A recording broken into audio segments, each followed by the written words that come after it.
Bien-aimés, chers frères et sœurs en Christ, nous voici encore une fois aujourd'hui, ce dimanche 10 août 2025, pour pouvoir participer à notre prière d'intercession.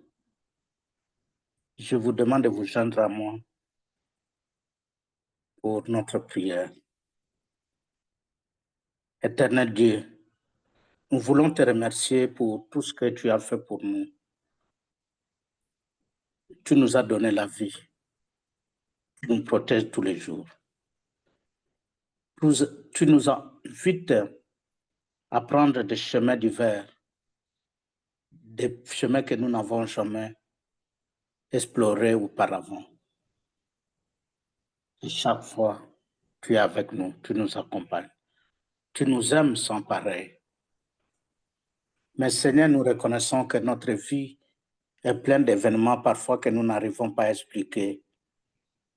Et il y a des prières que nous faisons, parfois que nous n'avons pas de réponse. Nous éprouvons des difficultés à comprendre ce qui se passe autour de nous, à comprendre ce qui se passe dans nos vies, à comprendre ce qui se passe tous les jours. Nos mots ne sont pas assez forts pour pouvoir décrire la souffrance que nous, tes enfants, certains de nos frères, certains de nos sœurs, Seigneur, face à ces difficultés, nous nous demandons, même si tu te soucies de notre condition en tant que tes enfants, Seigneur, cet après-midi, nous venons pour t'offrir nos peurs, mais aussi notre anxiété à travers cette prière d'intercession que nous allons faire. Aide-nous, Seigneur, à aller au-delà de nos inquiétudes afin de pouvoir accueillir ta présence qui reste apaisante pour nous. Seigneur, tous les jours, tu nous prouves que tu peux faire émerger la vie de la mort et la joie de la tristesse. Et tu nous rappelles aussi chaque jour, et il est écrit dans ta parole, que rien n'était impossible. Tu nous donnes tout ce dont nous avons besoin pour notre foi, mais aussi pour notre spiritualité. Nous te demandons, Seigneur, cet après-midi, que tu entends nos prières, mais aussi nous voulons que tu nous montres de nouvelles possibilités pour notre émergence, tant spirituelle que humaine. Que ces prières que nous allons faire sonnent dans tes oreilles comme de l'encens. Seigneur, je me soumets à ta direction pour le moment. Remplis-moi de ton esprit pour que je puisse conduire cette prière selon ta volonté et être considéré comme ton envoyé pour accomplir la mission que tu m'as confiée. Par le nom de ton Fils, Jésus-Christ de Nazareth, nous avons ainsi prié. Amen. Frères et sœurs en Christ, sans trop tarder, voilà comment se présentent les plans de notre prière de cet après-midi ou de ce matin, ça dépend du pays dans lequel on se trouve. Nous allons commencer par une exhortation.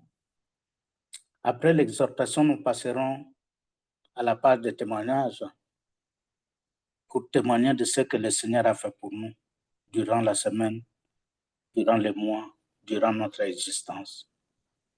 Et le troisième point sera consacré au point de prière proprement dite.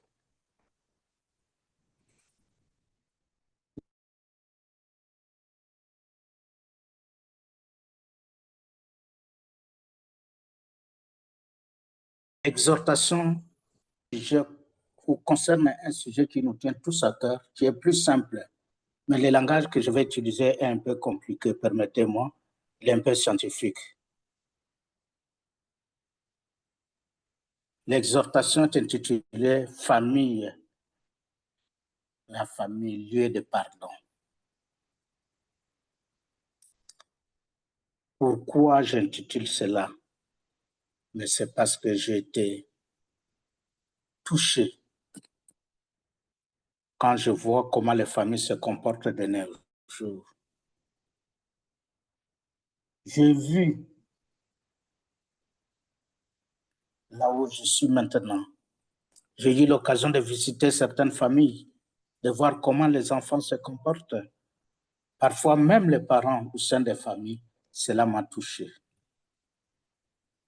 En fait, l'exhortation qui était prévue aujourd'hui, c'était sur les temps.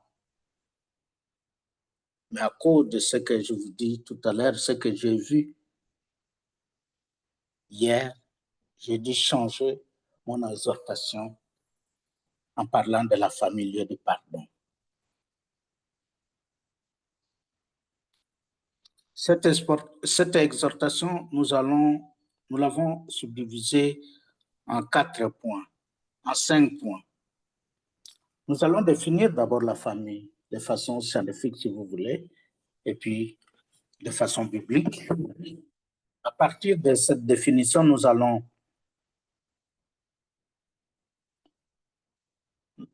voir qu'est-ce que nous pouvons retenir de toutes les définitions qui seront données.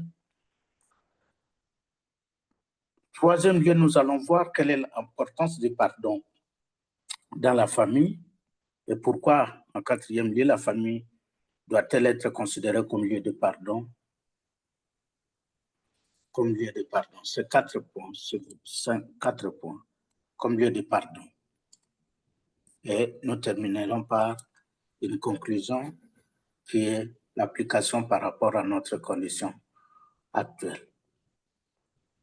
Bien-aimés, je ne vous apprends rien de neuf, que nous vivons dans un monde de pécheurs, un monde pécheur dont Satan est le prince.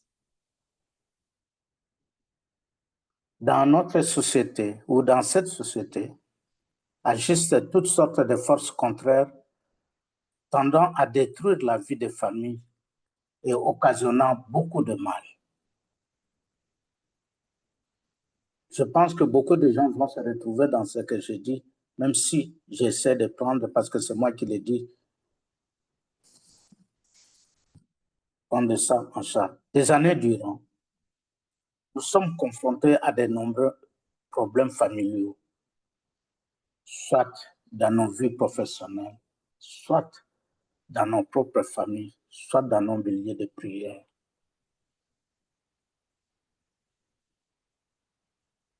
Mais c'est dans la Bible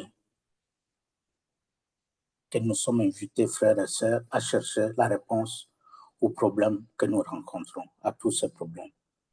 Bien sûr, les familles qui sont décrites dans la Bible vivaient en d'autres temps et dans d'autres conditions que nous. Les us et coutumes étaient différentes et il n'est peut-être pas possible de transposer d'emblée toutes les manières d'agir dans les modèles culturels de notre société, encore moins de les y appliquer directement. Ce ne sont d'ailleurs pas toujours, comme vous le savez, pour ceux qui lisent, qui ont déjà lu la Bible, ce ne sont toujours d'ailleurs pas toujours des familles exemplaires qui nous sont présentées dans la Bible. Mais la parole de Dieu demande notre attention autant pour imiter les biens que pour éviter le mal dans la vie des familles. C'est pourquoi nous pouvons appliquer ici aussi ce qu'écrit l'apôtre Paul aux Corinthiens, donc à 1 Corinthiens 10, donc 1 Corinthiens chapitre 10, verset 11. je cite, toutes ces choses leur arrivèrent comme type et elles ont été écrites pour nous servir d'avertissement. Je retiens le mot servir d'avertissement. Pourquoi je retiens ce mot? C'est pour vous dire que tout ce que je veux vous dire ici, tout ce que, comme je l'ai dit tout à l'heure, même si on doit se référer à la Bible, mais certains exemples qui nous sont donnés dans la Bible ne sont pas des exemples à imiter. Mais pourquoi nous devons les prendre comme référence? C'est juste parce que cela doit nous servir d'avertissement. Comme on le dit, le passé, il est passé, mais il ne faut pas le rejeter parce qu'il est passé. Le passé nous sert de leçon pour bien nous comporter et surtout dans le présent et préparer notre avenir. Dans beaucoup de sciences d'ailleurs, les projections, lorsqu'on fait des projections, on se réfère de ce qui s'est passé, donc ce qui s'est déroulé dans le passé. Et on prend ça comme base de la projection et à partir de là, on construit des modèles pour voir si dans le passé, on vivait comme ça s'est passé comme ça, toutes choses étant égales par ailleurs, qu'est-ce que l'avenir va nous apporter? Donc ici, c'est comme ça que vous devez retenir. Donc vous qui avez déjà lu la Bible, qui avez vu qu'il y avait des exemples de familles qui n'étaient pas des exemples à imiter aujourd'hui, c'est comme ça que vous devez comprendre l'exhortation que je vais faire tout à l'heure et que je suis en train de faire. Mais nous, ce qui nous intéresse, c'est que nous devons nous servir de cet exemple et essayer de coller avec notre réalité actuelle. Avant d'aller plus loin, je voudrais d'abord qu'on définisse la famille. Alors, lorsque nous parlons de la famille en général, c'est moi qui parle, mais c'est aussi votre famille que nous parlons. C'est la nôtre. C'est la famille où nous avons grandi. Mais aussi, surtout, attention, celle que nous aurions aimé avoir, mais aussi c'est celle que nous regrettons d'avoir subie. Je pense que tous ces trois mots, ce groupe de trois mots, ça résume mon exhortation de cet après-midi. C'est la famille que nous aurions. D'abord, commençons par notre famille, la famille dans laquelle nous avons grandi.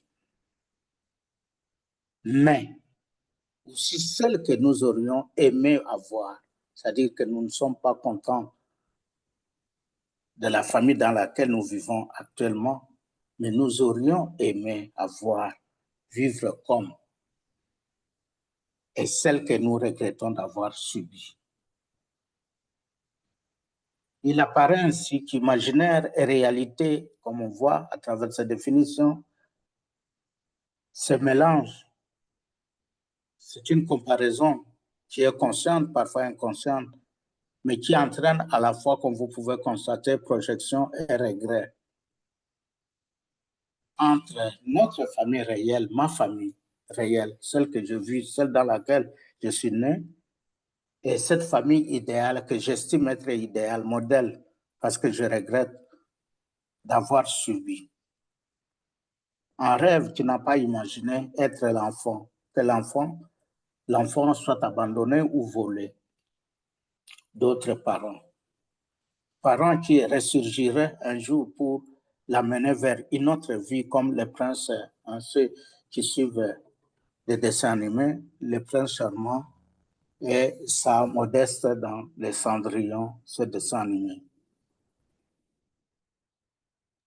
Je pense que cette introduction ou cette première façon de définir la famille nous donne déjà une idée de la teneur de cette exhortation. Qu'est-ce que nous voulons réellement? Pourquoi nous avons choisi de traiter de la famille aujourd'hui comme un lieu d'exhortation, un lieu de pardon? Nous en avons les exhortations, on en a déjà fait sur la famille. Il y a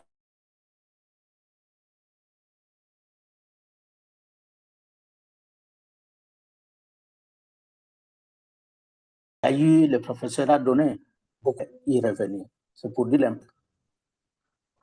La première définition évidente qu'on peut retenir de la famille, c'est la famille est l'ensemble uni que forment les parents et leurs enfants. Telle que la définition elle est présentée, elle pose déjà un problème. Avec quoi, si on met tout ensemble, on relie tout, on aura un seul mot, papa, maman, enfant. Écrivez, vous allez voir à quoi ça rime. Donc, pourquoi il faut l'écrire en un seul mot? C'est pour montrer que la famille est un paquet bien serré et bien attaché. Donc, lorsque je mets ensemble papa, maman, enfant, sans virgule, sans séparation, ça montre bien que c'est uni. Mais ensuite, il faut maintenant détacher les éléments. Mais les risques, c'est quoi? C'est en détachant, on ne sait même pas où faut-il détacher. Alors, on risque de produire des éléments nouveaux, imprévus, selon comment on découpe, comme dans l'équation. Supposez que nous sommes dans une équation. L'équation, c'est quoi? C'est la famille. Et la famille égale papa, donc le papa, maman, enfant. Alors, la séparation peut être mal faite et nous aurons les papas, plus par exemple la mamanem, plus les enfants. Parfois, on peut avoir les enfants avec Z. Vous voyez, vous pouvez constater que la difficulté, c'est de savoir par où faut-il mettre la séparation et pourquoi. Parce que cet ensemble familial paraît donner d'un coup. On est simultanément parents et enfants. Les parents produisent l'enfant, l'enfant produit les parents. Pas l'un sans l'autre. On est famille parce qu'on est ensemble. La famille est chargée de mystères parce que c'est là qu'on est avant d'y grandir. Cette définition désigne la famille comme une matrice. Un utérus collectif d'où sortirait chacun de ses membres. Cet éthérisme familial pose un problème, même s'il est toujours un peu vrai. La deuxième définition, c'est la famille est un groupe solidaire d'appartenance, composé de ceux qui vont devoir m'aider sans réfléchir ni calculer. C'est souvent là qu'on se retrouve. On y serre les coudes dans une chaîne d'union réciproque. Parfois, on dit l'ennemi sera tout ce qui est à l'extérieur, comme dans, vous savez ce que, je m'excuse pour ceux qui suivent les informations politiques, comme dans la parabole chauvine incestuelle de Jean-Marie Le Pen à l'époque, disait s'il faut choisir entre ma fille et ma cousine, je choisirai. Voilà. Qui inspire des dictatures paternalistes. Cette réalité de solidarité se manifeste parfois bien utilement face au chômage ou des catastrophes que nous vivons dans nos pays. Et nous constatons que dans nos pays, dans nos États, dans les sociétés sans État et sans droit. Exemple, en Afrique, souvent, je ne cite pas l'exemple, mais je crois que les Africains vont facilement se retrouver. Lorsqu'on nomme le père ou même parfois la maman ministre, c'est tout son cabinet qui est constitué des membres de sa famille. Cette réalité montre que ce n'est pas en vain que nous appartenons à une famille, même s'il faudra en payer un prix en retour. Un inconvénient sera l'analogie de la famille avec ce qu'on pourrait appeler de la mafia, en fait. Une mafia réelle étant des familles artificielles élargies. Mais parfois, on va se demander, est-ce que j'ai le choix de faire ce que j'ai fait? Est-ce que je pouvais faire autrement? Troisième définition Et c'est par cette définition que nous allons terminer cette partie introductive sur les définitions de concepts. La famille, c'est ce qui est écrit sur les faire-part. Je ne sais pas si souvent en Afrique on voit ça, mais en Europe, c'est légion. Faire part des naissances, faire part des mariages ou faire part des deuils. Qu'est-ce que vous constaterez sur un faire part? Il y a des noms qui s'alignent, qui se succèdent dans un ordre calculé. Il faut lire ces annonces d'état civil. Ces noms qu'on donne, ça donne des photos exactes des familles, même si elles sont parfois mensongères. Vous allez voir, bon, à l'occasion, la famille telle, telle, telle, telle. Vous avez déjà vu des faire part. Oui.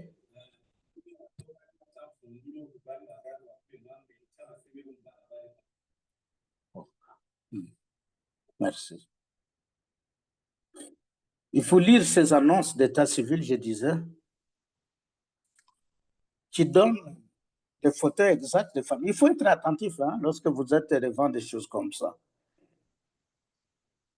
Et ainsi, vous ne verrez pas écrit qu'ils sont contents d'être ensemble sur le même faire-part. Alors que parfois, les testaments, en cas de deuil, par exemple, les testaments les opposent. Ou que la naissance elle-même les mécontente. Vous ne verrez pas certains noms oubliés comme la dernière concubine du défunt ou les enfants d'un premier mariage. Peut-être faudra-t-il lire une deuxième annonce publiée à part parce que les familles sont divisées, soi-disant. Ou lire entre les lignes pour comprendre. Vous y verrez suggérer des absents, des fins souvent, remémorer. La famille, c'est aussi celle-là. Cette architecture juridique des vivants, des morts, de ceux qui sont reconnus légitimes et de ceux qui n'existent pas officiellement du moins. Génération, solidarité, légitimité sont chacune des facettes de la famille. Dans les familles perturbées, ces facettes sont trois sortes d'acteurs différents. Nous avons les ascendants, les descendants, liés par la génération, les alliés, liés par le mariage ou les contrats, les germains, frères ou sœurs, liés par l'appartenance au groupe familial et à un ancêtre légitime commun. Là aussi, il y a une confusion. La confusion de place aussi des effets perturbants. Mais qu'est-ce que nous allons retenir de ce qui précède? Que la famille est un phénomène universel répandu chez les humains depuis des millénaires, bien avant sa consécration moderne, mais aussi religieuse. Ce qu'il faut retenir aussi qu'au sein des familles, les contradictions ou les complexes familiaux sont constants. Ils sont bien condensés et souvent nous les retrouvons dans les différents mythes familiaux et les contes. Rapidement, je vais évoquer quelques mythes que nous connaissons, j'espère, ou que certains d'entre nous, il n'a pas dit que nous devons tous les connaître, certains d'entre nous. Le complexe d'Édipe, nous avons beaucoup étudié ça en psychologie. Ils savent ce que ça signifie Édipe. Abandonné, il fuit sa famille adoptive, bien entendu, pour revenir à son origine. On n'échappe pas à la rivalité ou désir incestueux. Il faut l'affronter. Compter jusqu'à 3 parfois. Il y a ce qu'on appelle les mythes des Jocastes, qui se réfèrent toujours à l'Édipe et à double sens. La tentation du couple mère-enfant existe, c'est la tentation de faire 2 au lieu de 3. Nous avons, terminons, au lieu de multiplier, terminons avec ce que nous connaissons dans la Bible, Caïn et Abel. Toutes les histoires des rivalités meurtrières que nous connaissons qui sont dans la Bible. Certains sont tentés de se dire, mais ces mythes sont parfois trop anciens, bien qu'ils soient fondateurs de notre univers culturel aujourd'hui. Mais dans la Bible, qu'est-ce que nous trouvons? Nous trouvons que la famille est une institution fondamentale créée par Dieu pour la transmission de la foi, l'amour et le développement spirituel à travers les récits allant d'Adam à l'Église vue comme l'épouse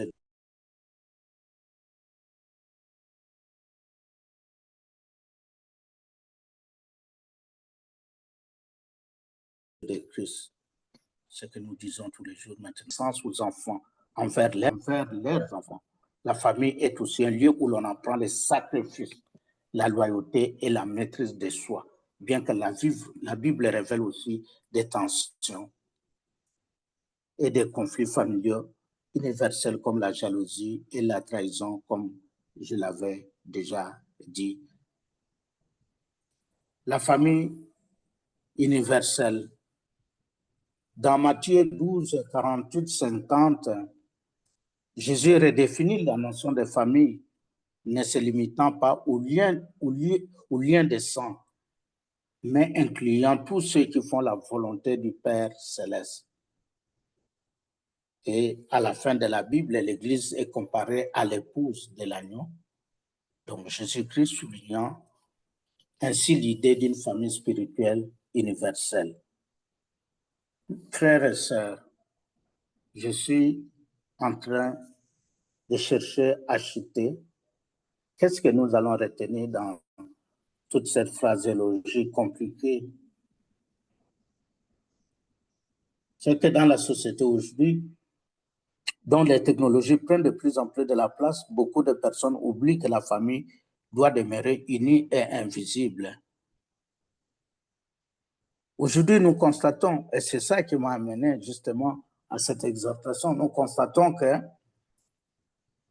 beaucoup de nos enfants se comportent comme s'ils sont sortis du néant. Certains parents aussi se comportent comme s'ils n'étaient pas responsables. On s'insulte au sein d'une même famille. Les enfants viennent à la maison quand ils veulent. Ils sortent quand ils veulent. Ils sont majeurs. Ils ont tout. Qu'est-ce qu'ils peuvent encore demander des parents? Et surtout si les parents commencent à prendre de l'âge, on ne les respecte plus. Surtout si les parents n'ont plus les moyens qu'ils avaient avant, on ne se respecte plus. Et là, on revient à ce que j'ai dit. Au début, on voulait la famille qu'on voulait naître, dans laquelle on voulait naître, s'il vous plaît. Je l'ai dit au départ. On voulait. Ce n'est pas ma famille. Je voulais être dans une famille autre que nous aurions aimé avoir, la famille que nous aurions aimé avoir. Aujourd'hui, votre famille dans laquelle vous êtes né ne représente rien parce que les parents sont pauvres, parce que les parents n'ont pas les moyens. Et vous dites, moi, j'avais souhaité, si tout dépendait de moi, je souhaiterais naître dans l'autre famille, la famille de votre ami, de vos amis. Parce que vous arrivez là-bas, vous buvez tout ce que vous avez besoin. Tout ce dont vous avez besoin, vous demandez, on vous donne. Vous sortez, vous allez vous promener. Mais lorsque vous arrivez chez vous, dans votre famille, où vous avez grandi, vous n'avez pas toutes ces facilités. Alors, vous haïssez. Il y a des enfants qui arrivent même à trahir leur propre famille. On ne reconnaît plus cette famille. Ce n'est pas ma famille. On a honte de présenter ses parents devant ses amis, devant ses frères, devant ses connaissances, parce que c'est la pauvreté. Mes frères et sœurs, je vais vous dire qu'il n'y a pas de famille parfaite. Même ces familles que vous voulez prendre comme modèle, elles ne sont pas parfaites. Vous ne connaissez pas les problèmes qui y sont. Nous n'avons pas non plus de parents parfaits et nous ne sommes pas parfaits. Nous n'épousons pas une personne parfaite. Nous n'avons pas des enfants parfaits. Et ça, je parle de la famille, mais ici, vous voyez, j'essaie de généraliser. Parce que je parle de la famille, mais dans notre vie, nous avons tendance à croire que l'autre, il est mieux que celui que moi j'ai. L'habit que telle personne porte est meilleur que l'habit que moi je porte. Si c'était bien, il suffit qu'on te donne cet habit-là, vous allez voir qu'il n'était pas aussi meilleur que vous le pensiez de loin. Les maris, lorsque vous voyez un couple là-bas qui passe les mains dans les rues, vous dites, ah, si mon couple était comme ça, ah, vous pensez que c'est un couple parfait? Quittez votre mari, allez vous marier avec ce couple. Et c'est l'erreur que beaucoup de femmes, même des hommes aussi, commettent. Lorsqu'on voit les autres couples, on se dit, ah, si c'était moi.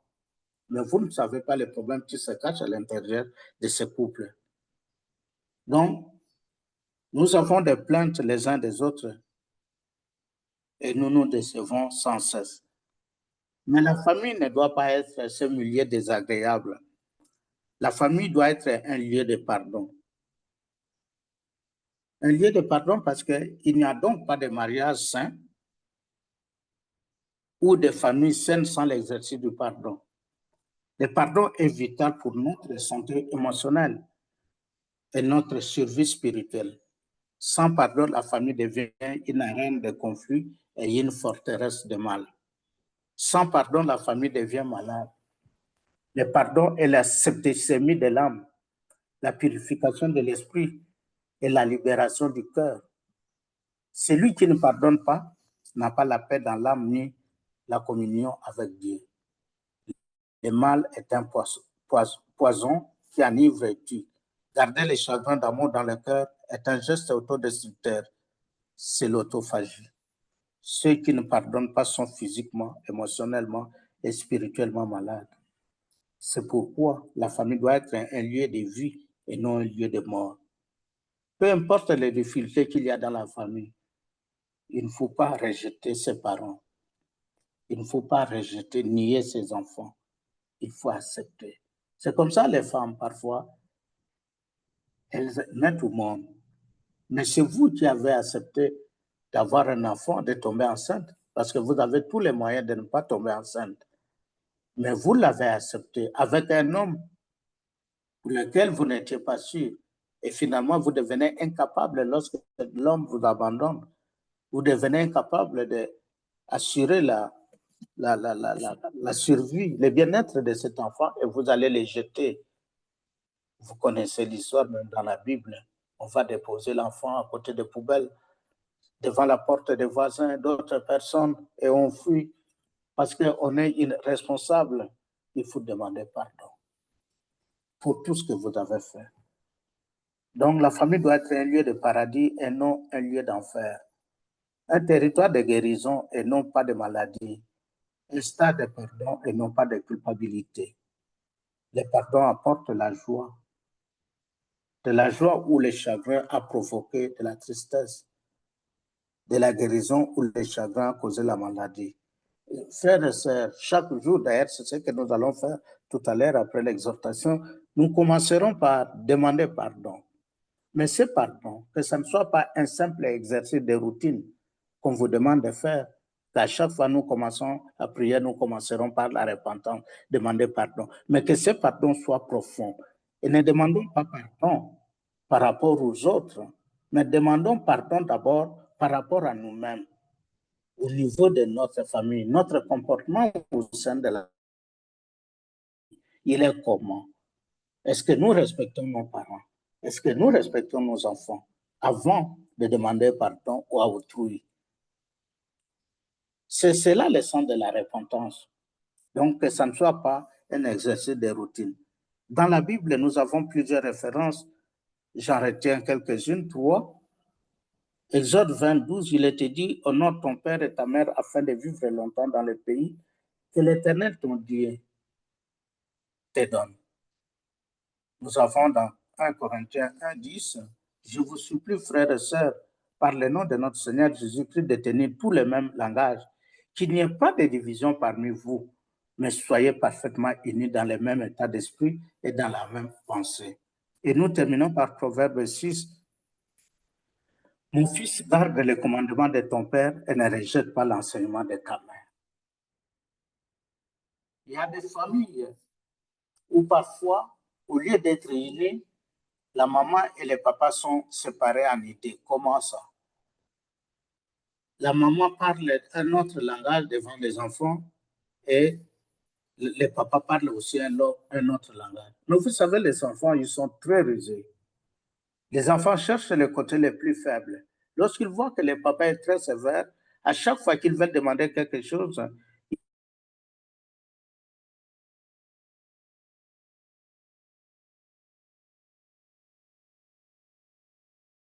il faut aller du côté de la maman parce qu'ils savent qu'ils se retournent. Maman est à bannir.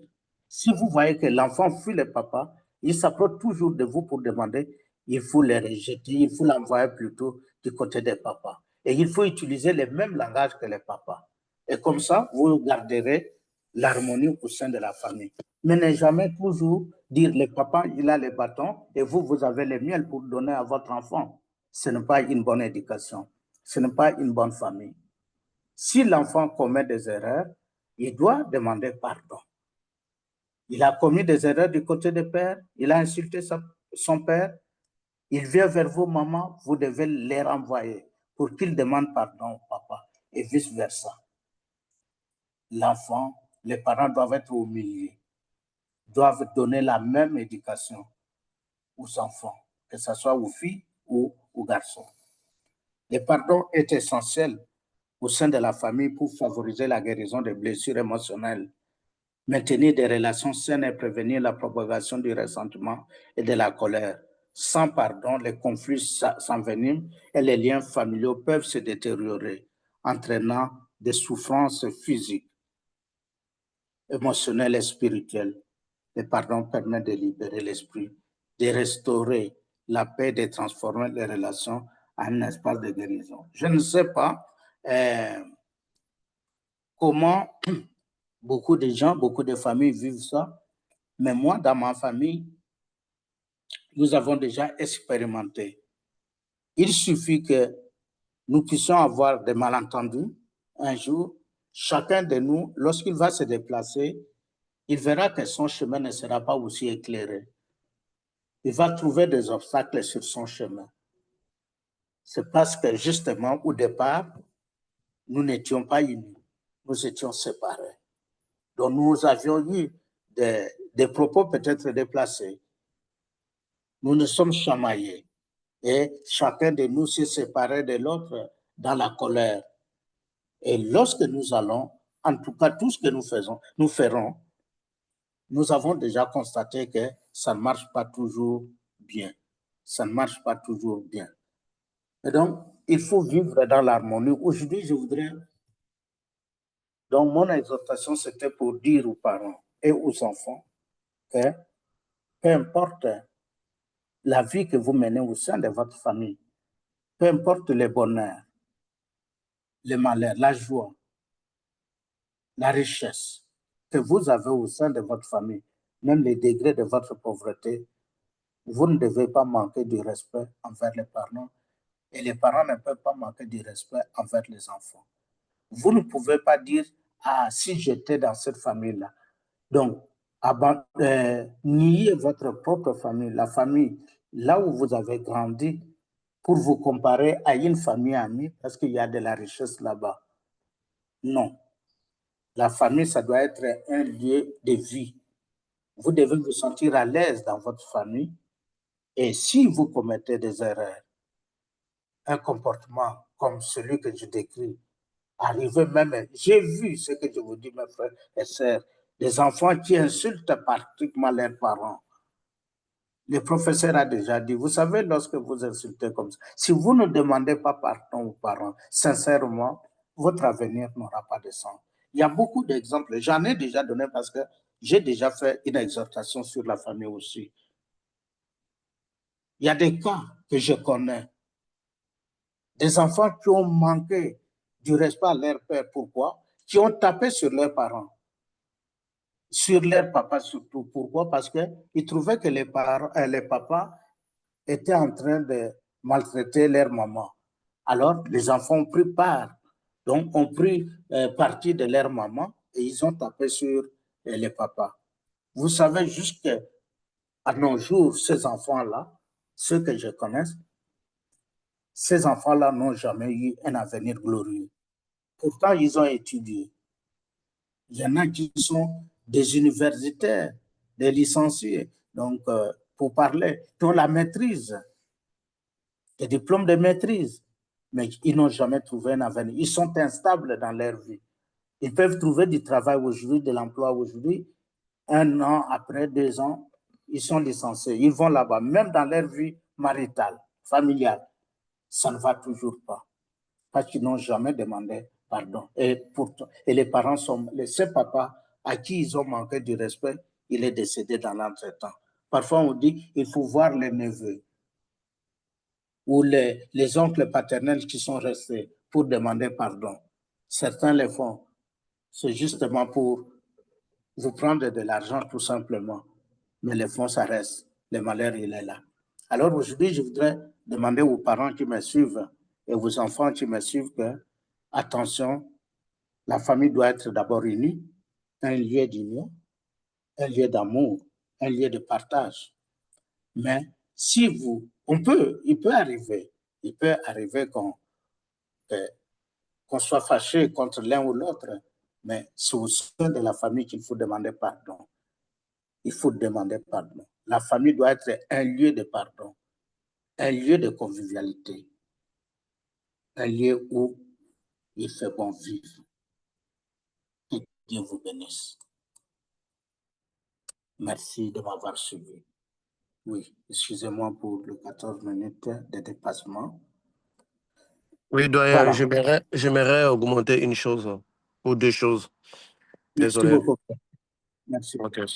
Non, c'est bon. Dans Merci. les livres des Proverbes 20-20, il est écrit, si quelqu'un maudit son père et sa mère, sa lampe s'éteindra au milieu des ténèbres. Je répète, si quelqu'un maudit son père et sa mère, sa lampe s'éteindra au milieu des ténèbres. La lampe, c'est quoi? La lampe, c'est l'étoile. La lampe, c'est celle qui nous protège dans les ténèbres. La lampe, elle est faite pour dissiper les ténèbres. La lampe, elle est faite pour voir son chemin. La lampe, elle est faite pour briller dans l'obscurité. Quand un enfant maudit son père et sa mère, dans l'obscurité, le ténèbre, sa lampe ne va pas briller, ne va pas dissiper les ténèbres. C'est ce qui fait qu'après avoir maudit ou insulté son père et sa mère, partout là où nous allons constater, c'est comme si nous devenions vulnérables aux attaques. Et quand nous irons chez des magiciens, des voyants, ils vont vous dire que c'est ton père et ta mère qui sont derrière. Mais en réalité, ton père et ta mère sont derrière, non parce qu'ils sont sorciers, mais parce que tu les as maudits et que ta lampe ne peut plus jamais briller dans les ténèbres. Ton avenir ne brillera plus jamais. Partout là où tu iras, ça ne va plus marcher. Toutes les forces des ténèbres vont avoir le dessus sur toi, justement parce que tu as maudit ton père et ta mère. Et autre chose, aucun père spirituel n'est au-dessus des parents biologiques. Ça n'existe pas. Dans la hiérarchie de la famille, les parents biologiques sont toujours au-dessus. Et quand vous voyez Jésus, beaucoup de gens ne comprennent pas que l'Éternel n'est pas le père spirituel de Jésus. L'Éternel est le père biologique de Jésus. Parce qu'ils ne font que un. Enlever la dimension spirituelle, c'est d'abord son fils biologique. Parce que quand vous lisez Proverbe 8-22, l'Éternel m'a engendré les premiers de ses créatures. Il parle là d'engendrer. Il ne parle pas là de créer. Donc, et j'aimerais dire à ceux-là qui vont suivre cette émission, parce que ça va se retrouver sur YouTube, j'ai vu beaucoup d'enfants abandonner leur père biologique pour soi-disant gâter leur père spirituel dans l'intention d'obtenir toujours les mêmes faveurs spirituelles. Dieu respecte sa hiérarchie et respecte ses lois établies et préétablies. Donc, aucun père spirituel, tel que je vois des pasteurs inconscients pousser des disciples à haïr leurs propres parents pour ensuite se tourner vers eux. Sachez-le qu'aucun père spirituel ne peut vous donner ce que votre père physique ne peut vous donner. Donc, les enfants, c'est bien de voir des sorciers, c'est bien de voir le mal qui vous arrive, c'est bien de crier à la malchance ou à l'impuissance de Dieu dans votre vie. Mais posez-vous la réelle question. Est-ce que vous ne maudissez pas votre père ou votre mère? Certainement, vous direz que je ne le fais pas. Mais quand parlez-vous de vos parents, quel est le langage que vous tenez face à eux? Quel est le langage? Est-ce que vous parlez à ce que les gens les aiment ou bien vous parlez à ce que les gens les détestent? Plusieurs parents, même dans la spiritualité chrétienne, je les ai vus, ils parlent parce qu'ils veulent que les gens détestent leurs parents ou que les gens rejoignent leur position et leur point de vue. Les parents, c'est nos dieux de la terre. On n'a jamais raison devant Dieu. On n'a jamais raison. Peu importe le mal qu'ils peuvent vous faire, nous n'avons jamais raison. Et j'aimerais interpeller parce que je vois beaucoup de jeunes filles, beaucoup de jeunes garçons dire que leur vie ne change pas. Ils cherchent la bénédiction chez des pasteurs, par-ci, par-là, dans des prières et dans des jeûnes de 40 jours. Mais la façon dont ils parlent de leurs parents, c'est une façon de maudire, c'est des mépris. C'est une version erronée de leur père et de leur mère. Ils n'en sortent aucun bienfait de leurs parents. Ni c'est fort pour les souffles de vie que aucun pasteur ne peut vous donner. Aucun pasteur ne peut vous engendrer sur la chair. Et aucun miracle n'est plus grand que d'engendrer quelqu'un dans la chair. Parce que les esprits, les démons sont là, ils n'arrivent pas à les faire. Ils sont puissants, comme vous le savez, ils déplacent des choses. Mais pour engendrer quelqu'un, ils doivent passer sur des lois que nos parents ont respectées.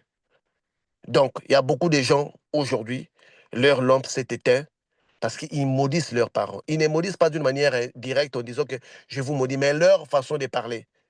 Ils présentent leurs parents comme étant des monstres, comme étant des personnes inutiles. Et non seulement ça, ils attendent que les gens rejoignent leur position. Moi, j'ai eu à faire face à cela. J'ai eu à me contredire avec plusieurs personnes parce qu'ils ont été en contradiction avec leurs parents et ils veulent que moi, je puisse les joindre dans leur position. Et quand je ne les rejoins pas dans leur position, ils ont quitté les groupes. J'en ai vu. Ici, dans ces groupes ici-là. J'en ai vu. Et parfois, le diable que nous accusons, lui-même, n'est même pas aussi plus responsable que nous-mêmes. Donc, merci, Doyen, pour ce partage d'aujourd'hui. C'est moi qui vous remercie, professeur, pour avoir vraiment précisé cela. Merci beaucoup. Merci beaucoup. Comme ça, tout le monde comprenne l'essence de notre vie. Surtout ce que le prof a dit là.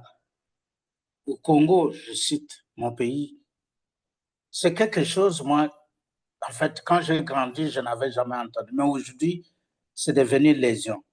Cet enfant-là, où est-ce qu'il... Moi-même, dans ma propre famille, je dis moi-même qui vous parle dans ma propre famille, il y a ma nièce qui devient l'enfant du pasteur. Quand je demande où est-ce qu'elle est, on me dit, elle vit chez les pasteurs. Je dis, pas, nous ne sommes pas dans, on n'est pas dans la pauvreté. Et cet enfant, il fallait voir dans quelles conditions elle était née. Comment elle a été gâtée. Elle était l'aînée de sa famille, ma soeur. Et son papa, c'était qui? C'était un homme politique à l'époque. Quelle aisance, dans quelle aisance cet enfant avait grandi? Elle n'a jamais connu de pauvreté. Je n'ai jamais compris jusqu'aujourd'hui que je vous parle. Ça fait plus de 20 ans que je ne l'ai jamais vue. Lorsque je demande, elle était en Afrique, elle a commencé à errer, elle est allée en Afrique du Sud.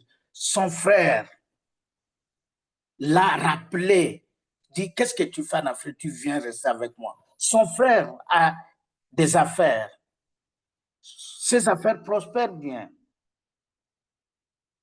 C'est un petit garçon, il a 40 ans maintenant. Il a des affaires, même ses enfants, ses enfants sont aux États-Unis, ses petits 3 enfants qu'il supporte aux États-Unis, les études. Qui sont encore des gosses. Donc, il a l'argent. Dans la famille, nous ne vivons pas dans la misère, pas dans la pauvreté. Mais on n'a jamais compris. Je ne comprends pas, jusqu'au moment où je vous parle, pourquoi cet enfant se retrouve, on dit l'enfant du pasteur.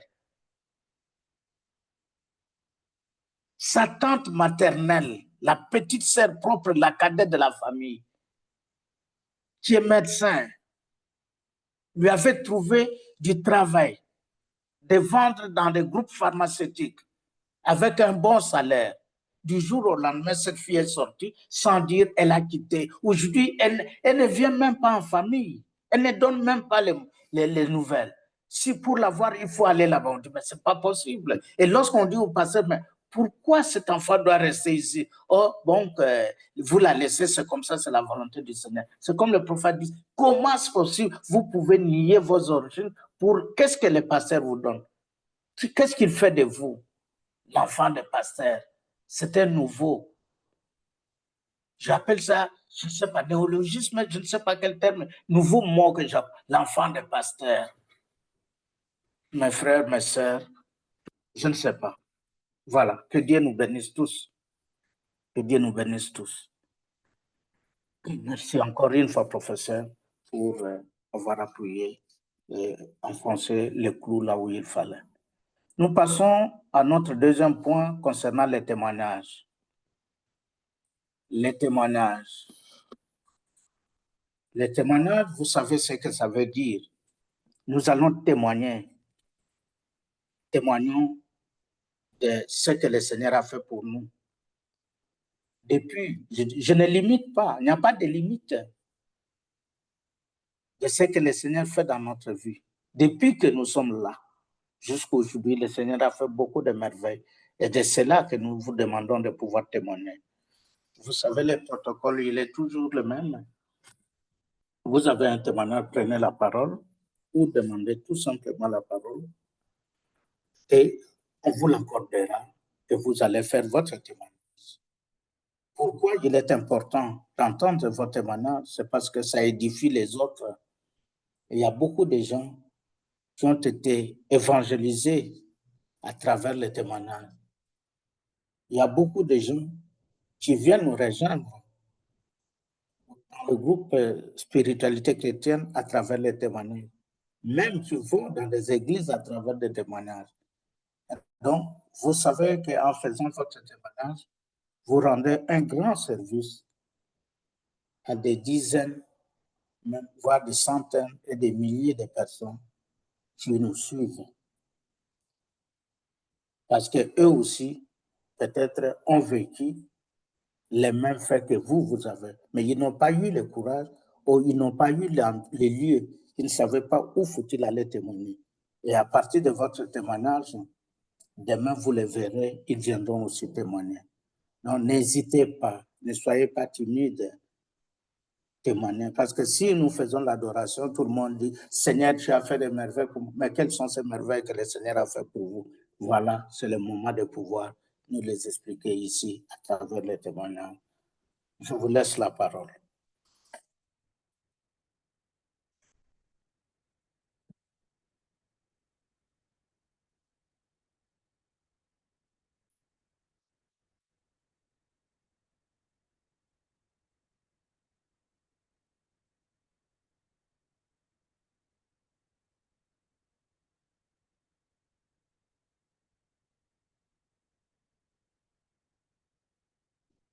Les témoignages. Allô, Papa Béné, moi j'ai un témoignage.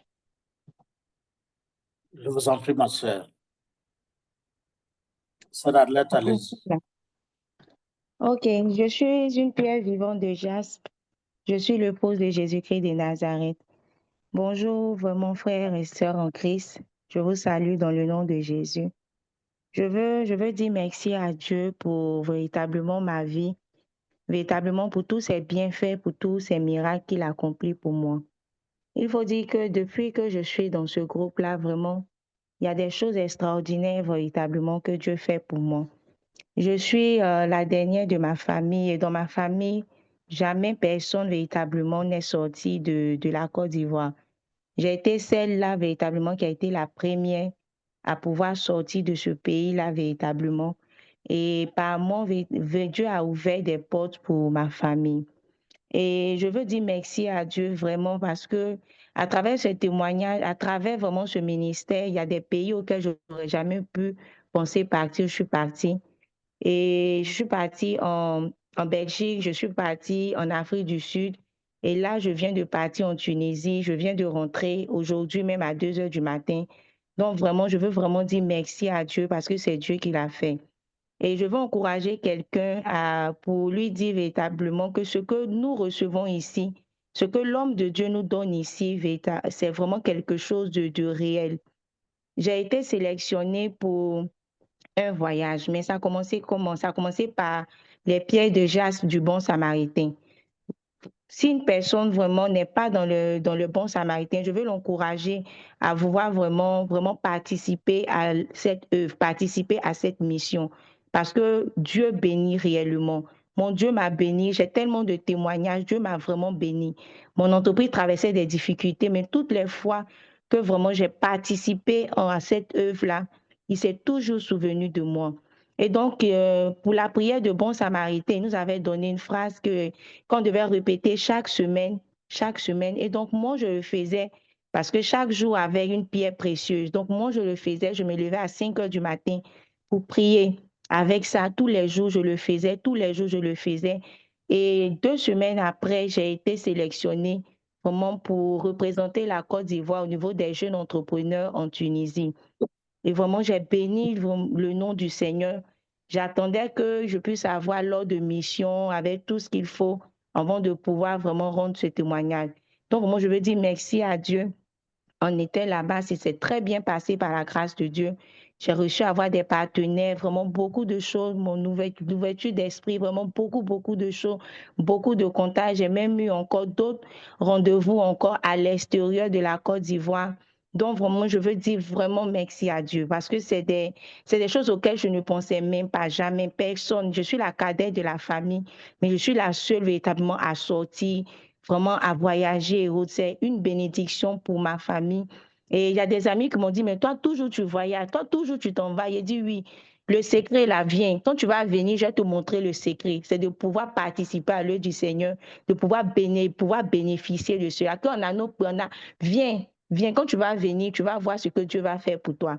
Donc, vraiment, je bénis vraiment le nom du Seigneur parce que je ne suis pas la moindre des entrepreneurs en Côte d'Ivoire, mais il permet à ce qu'on puisse me prendre toutes les fois qu'il y a quelque chose pour pouvoir sortir, pour pouvoir agrandir mon entreprise.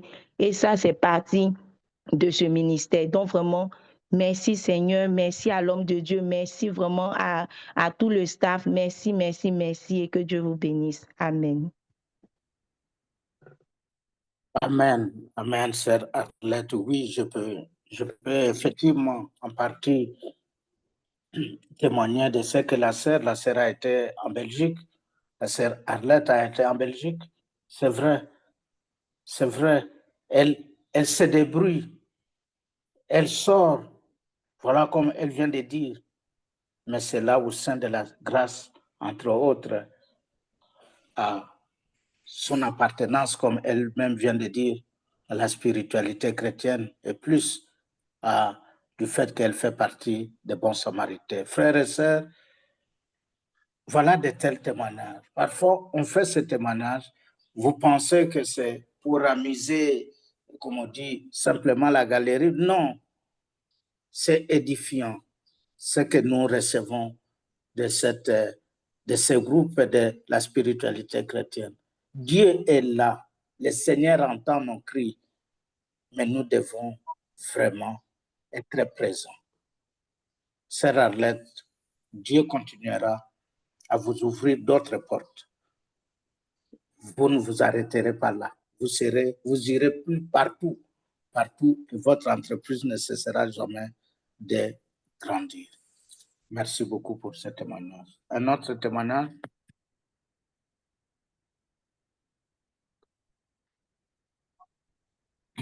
Un autre témoignage?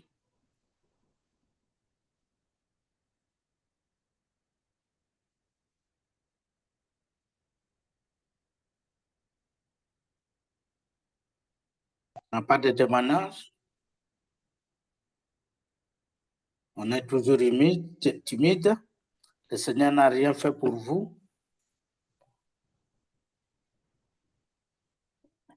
Bon, donc vous ne savez pas prier alors.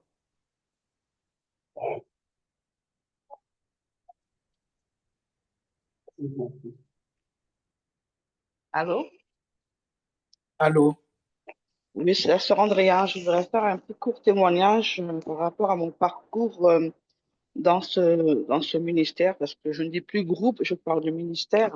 Est-ce que vous m'entendez correctement? Parce que j'ai l'impression de ne Oui, pas Père être Andrea, entendue. nous vous entendons bien. Oui. Bien, alors je vais faire simplement un court témoignage, hein, et après je ferai l'audio pour pouvoir raconter mon témoignage enfin, ce que j'étais dans la Martinique, enfin tout ça. Donc mon court témoignage, je veux rendre grâce au Seigneur par rapport à ce ministère que j'ai rencontré parce que là où j'étais, je sors vraiment, vraiment de loin.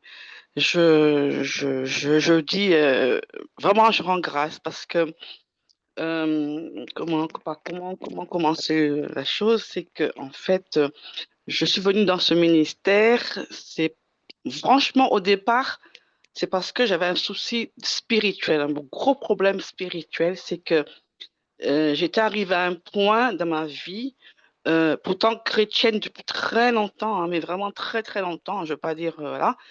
J'ai été, comment dirais-je, j'ai donné ma vie au Seigneur assez jeune, enfin jeune, dans la vingtaine à peu près. Mais ça, je raconterai plus en détail pour que vous puissiez comprendre. Mais je veux juste spécifier pourquoi je suis venue dans ce ministère. Et c'est parce qu'en fait, j'étais dans le ministère, j'ai connu le ministère du combat spirituel, c'est vrai, mais j'ai pas eu grand-chose, ça m'a pas apporté grand-chose ou peu. En tout cas, j'ai pris ce que je devais prendre et j'ai laissé ce qui était pas, en tout cas, correct, correct.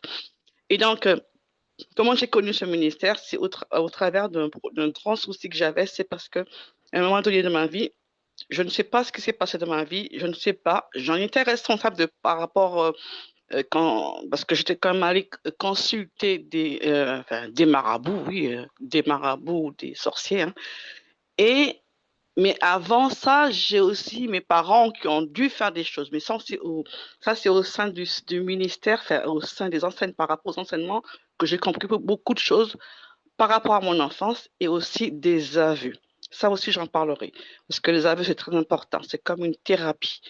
Et donc, je suis venue dans ce ministère parce que il est arrivé, avec tout ce qui s'est passé dans ma vie, que des esprits impurs me parlaient comme moi je vous parle. C'est-à-dire comme quoi ils étaient en moi, mais j'étais pas consciente que c'était des esprits impurs. J'étais pas consciente que c'était parce que c'était dû enfin, aux conséquences de ce que je suis allée voir des marabouts et ce qui s'est passé dans ma vie durant mon enfance. Donc, il s'est arrivé que des esprits impurs me parlaient, mais comme je vous dis, je ne savais pas que c'était des esprits impurs. J'ai cru, en fait, ils ont usurpé le Saint-Esprit, en fait. Ils me faisaient croire qu'ils étaient le Saint-Esprit, ils étaient le Saint-Esprit. Et ils me parlaient. Et gloire à Dieu, c'est parce que vraiment le Seigneur m'a protégée.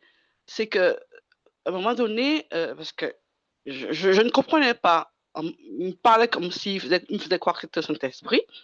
Puis en même temps, j'avais des doutes, il me faisait souffrir, j'avais des cauchemars, je souffrais dans mon corps physique. C'était pas l'enfer, mais c'était un début de l'enfer. Et à un moment donné, heureusement que le Seigneur est avec moi. Et tout d'un coup, ça m'a fait tilt. C'est par rapport à la parole de Dieu que je lisais aussi. J'ai dit, c'est pas le Saint-Esprit. J'ai dit, non, c'est pas possible. C'est pas le Saint-Esprit qui me parle. En tout cas, le Saint-Esprit m'a éclairé pour me faire comprendre que c'est pas lui qui me parlait, en fait. C'était des esprits impurs qui étaient là, bien en moi. Et aussi, ils avaient pris déjà un peu mon mental. Mais le Saint-Esprit avait arrêté ça parce que j'avais refusé. Et au moment où j'ai refusé ça, j'ai refusé de les écouter, en fait. J'ai commencé à avoir des cauchemars. J'ai commencé à avoir mal. Ils ont pris mon corps, en fait, en possession. J'avais mal dans tout mon corps, dans mon dos. Partout dans mon corps, j'avais mal. Ils m'avaient pris possession de mon corps et j'avais mal dans tout mon corps. J'avais mal de partout dans mon corps. Et je priais, bien évidemment. Je continuais à prier, à prier, à prier. Et je me rappelle, et ça bougeait dans mon corps, ça bougeait, enfin de mon ventre, ça n'arrêtait pas de bouger. Je ne comprenais pas qu'est-ce qui se passait dans mon ventre. Ça bougeait dans tous les sens, je ne comprenais, comme un serpent, mais je ne savais pas tout ça. Et pourtant, j'étais dans le ministère du combat spirituel, hein, pour vous dire. Et j'ai eu des enseignements, hein, croyez-moi, hein, parce que j'aime beaucoup l'enseignement. Si je pouvais rester des nuits à écouter le professeur, ça ne me dérange pas du tout. Voilà. Je passais des nuits et des nuits à être enseigné. Bref. Et donc, j'étais sur Facebook parce que je cherchais quand même, je cherchais à m'en sortir, je ne comprenais pas ce qui m'arrivait, j'étais complètement perdue, je ne savais pas ce qui m'arrivait. Et donc, j'étais sur Facebook. Comme j'allais sur Facebook, je mettais beaucoup, j'évangélise beaucoup à travers Facebook. Et je vois à l'époque, c'était pas cette belle photo là qui est sur Facebook là, avec dans le groupe là, enfin marqué ministère du combat, non pas ministère du combat spirituel, spiritualité chrétienne. C'était pas cette photo qu'il y avait avant. C'était une photo d'un ange bizarre. Enfin, en tout cas, pour moi, ça paraissait bizarre. Et comme moi, j'avais déjà des bizarreries dans ma vie, quand je voyais ça, ça me disait pas, mais en même temps, j'étais interpellée, en même temps, j'étais attirée, et en même temps, c'était la photo, en fait, qui me retenait. Mais malgré tout, je lisais, mais en même temps, et je lisais, et ça m'interpellait quand même. Et comme mon problème augmentait, c'est-à-dire comme quoi que ça bougeait dans mon corps, je ne comprenais pas ce qui se passait, je savais qu'il me fallait la délivrance. Et donc un jour, j'ai envoyé un message par, comment ça s'appelle, Messenger, au professeur qui a tout de suite répondu. À l'époque, il y avait encore le temps, c'est ça, c'était pas comme maintenant. Il m'a tout de suite répondu et là, il m'a pris en charge, il m'a prise en charge. Il a commencé à faire la délivrance, tout ça, chez moi, tout ça, voilà. Et j'ai commencé à prendre des enseignements. Et je vous assure, depuis que je ne dis pas que je suis délivrée, parce que la délivrance, c'est un processus, comme il dit souvent. Je dis, pour moi, dans ma tête, je suis délivrée parce que les enseignements, rien que les enseignements, quand je saisis un enseignement, quand je comprends le comment, du pourquoi, et je demande pardon, rien que ça, la délivrance, pour moi, elle est déjà là. Après, après, c'est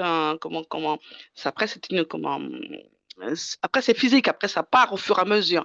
Mais rien que dans ma tête, dans mon mental, l'enseignement que je prends auprès du professeur, rien que en fait, ma délivrance est déjà conquise.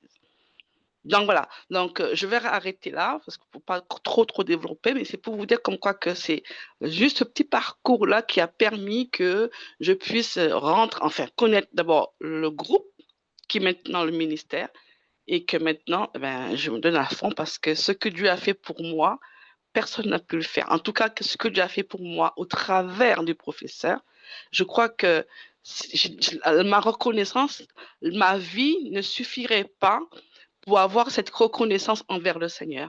Et tous les jours, parce que bien sûr, je repense, c'est un passé pour moi, c'est un passé qui revient.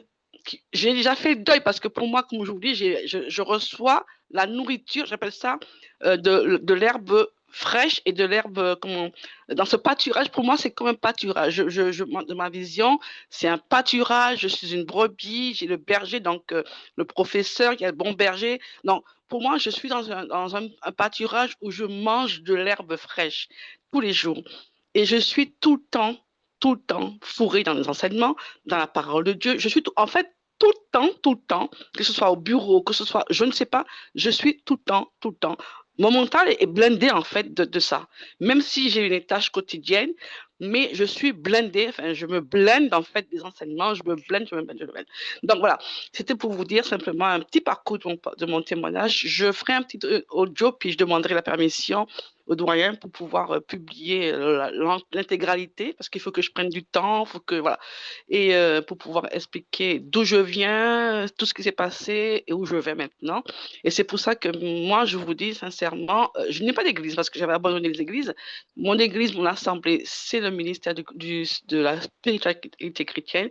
Moi, personnellement, je me donne corps et âme, si je peux me parler ainsi, dans ce ministère parce que je n'ai que ça. Et c'est là où je trouve, d'abord, j'ai trouvé ma délivrance.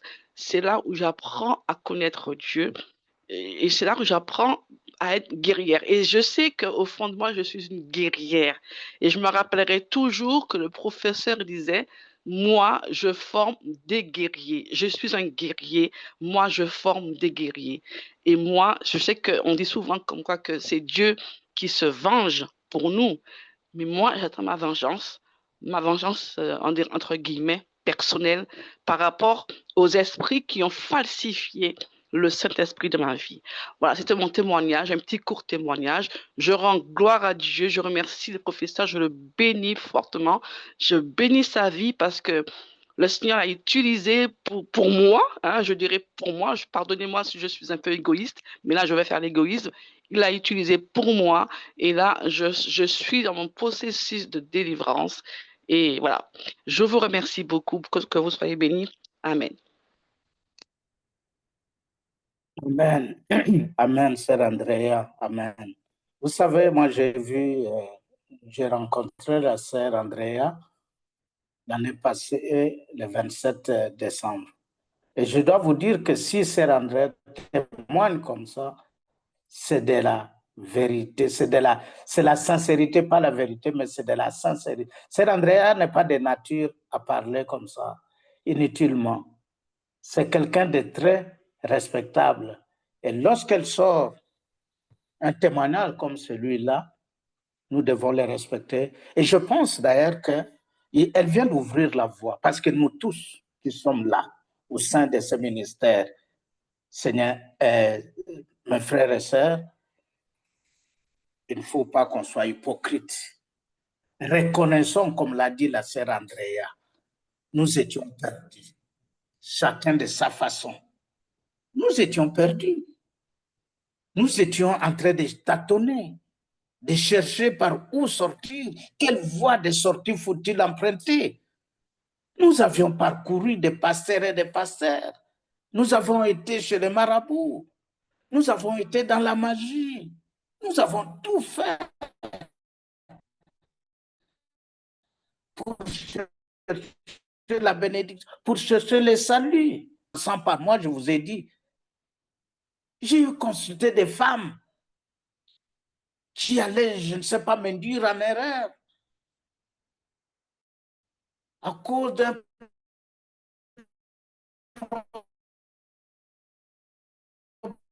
problème, parce qu'il y avait un problème au niveau de la famille. Il y a un problème. Donc, pour dire que c'est de l'hypocrisie si nous ne pouvons pas témoigner. Parce que nous tous, si nous sommes là, c'est parce que nous avons eu des problèmes. Et que partout où nous sommes allés, nous n'avions pas trouvé des réponses à nos problèmes. Et seul le professeur Patricio de Jésus, que nous avions rencontré comme ça par cette voie en ligne, comme l'a dit la sœur Andrea, ceux qui ont commencé, c'est par téléphone, par le WhatsApp, par Messenger, qu'on l'a contacté. Et directement, il est entré en contact et il a répondu à nos appels.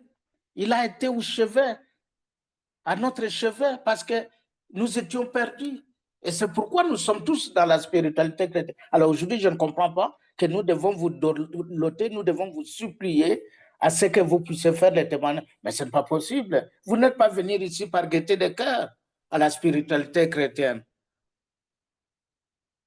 Non, nous sommes venus parce que nous avons des problèmes. Personne aujourd'hui ne peut me convaincre pour dire qu'il est là parce qu'il voit la figure du professeur, ça le plaît, parce que la voix du professeur, ça le plaît, parce que la voix du frère Patrick, parce que.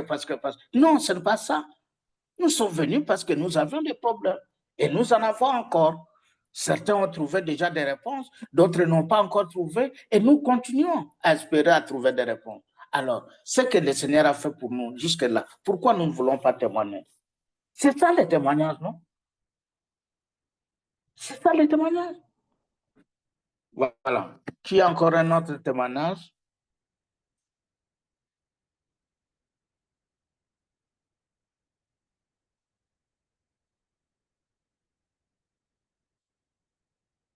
Bon. Nous allons fermer cette part de témoignage. Apparemment, le Seigneur n'a pas agi dans la vie. Donc, les gens passent leur temps pour rien. Ils viennent prier pour rien. Le Seigneur n'a pas agi dans leur vie. Bon, espérons Continuons à prier pour que les séminaires puissent agir dans vos vies et que dans les jours à venir, que vous puissiez témoigner. Merci. Merci beaucoup, Seigneur, de nous avoir accompagnés. Maintenant, nous allons passer à notre